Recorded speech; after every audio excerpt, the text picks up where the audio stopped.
پنسل خارجي، قلم خارجي، رنګه خارجي، پنسل پاک خارجي، سرش خارجي، ورپسې د کتابچه خارجي، تخته سرید خارجي. وبخښئ دا ټول به وروسته ټولومه. د کتاب او قلم احترام باید موږ ډېر وکړو، ولې دا ټول خارجي دي، زموږ پیسې هم خارج ته. وخت چې قلم، پنسل، کتابچه، پنسل پاک، پنسل تراش هر څه خارجي وي، نو موږ څنګه دا وکولی شو چې افغانستان یو صنعتي هیواد کیدای شي، او موږ یو صنعتي هیواد یو، او یا هم موږ بیکار یو، او یا هم زموږ پیسې خارج ته ځي. خو همدغه کارونه دي چې تاسو باید پیل کړئ او هم د اوس نه شروع کړئ. تر ننه پورې زموږ پیسې خارجي هیوادونو ته تله، له دې نه وروسته راځئ په دې باندې کار وکړو چې نور پنسل، قلم، کتابچه، قرطاسیه، پاکټونه دا ټول په خپله باید تولید کړو. زه تاسو ته 18 هغه موارد ښیم چې تاسو کولی شئ په دغه باندې پانګونه وکړئ، او دا داسې یو کاروبار دی چې په هر وخت، په هر زمان او په هر مکان کې تاسو کولی شئ چې پکې بریالی واوسئ او ستاسو قدر او ځای هلته معلوم وي. ولې غوښتنه مې دا ده چې تاسو باید ځان سیاسي نه کړئ. خصوصي سکتور باید خپل استقلالیت وساتي. زموږ کاروبار او سر و کار خپل د کاروبار او بزنس سره دی. موږ نه سیاست سره کار لرو، نه د کوم حزب سره کار لرو، او نه کوم طرف نیسو. هر څوک چې راځي هغوی د خپل سیاست کوي، موږ خپل کاروبار کوو.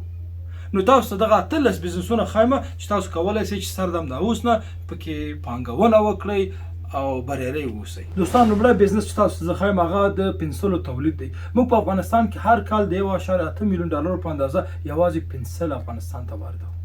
پنسل موږ کولی شو په افغانستان کې تولید کړو. دوم پنسل تراش دی. موږ هر کال د 40,000 ډالرو په اندازه یوازې پنسل تراش افغانستان ته واردوو. دریم پنسل پاک دی. موږ د 55,000 ډالرو په اندازه پنسل پاکونه افغانستان ته واردوو.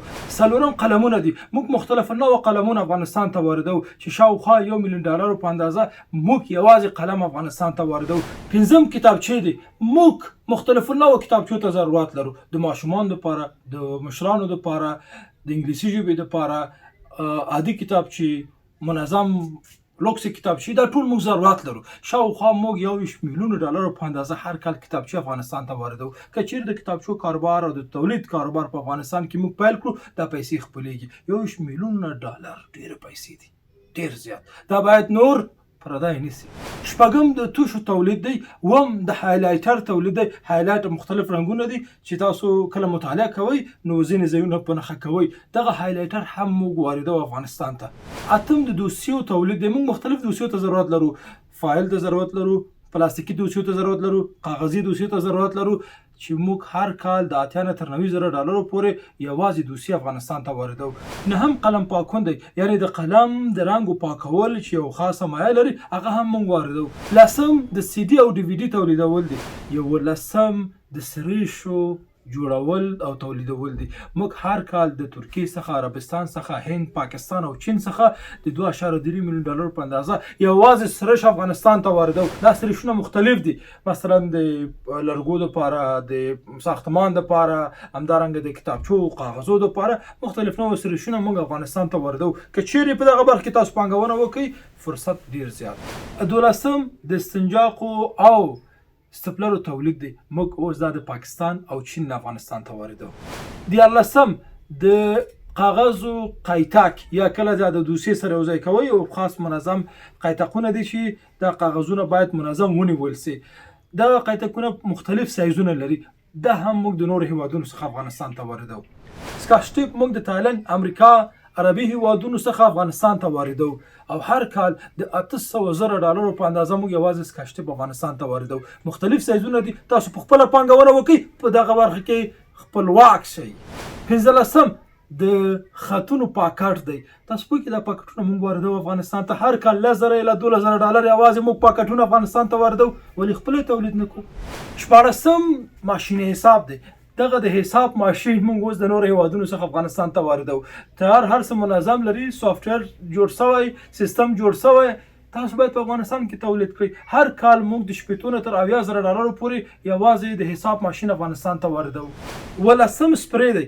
موږ مختلف نوع سپریګانې افغانستان ته واردوو. شاوخوا تقریبا د 200,000 ډالرو په اندازه یوازې سپریګانې افغانستان ته موږ واردوو. نور باید خپل تولید کړو. دوستانو، 18 ډیره مهمه ده. موږ هر کال د 50 څخه تر 80,000 ډالرو پورې یوازې د سافټویر او سیډیګانې افغانستان ته واردوو.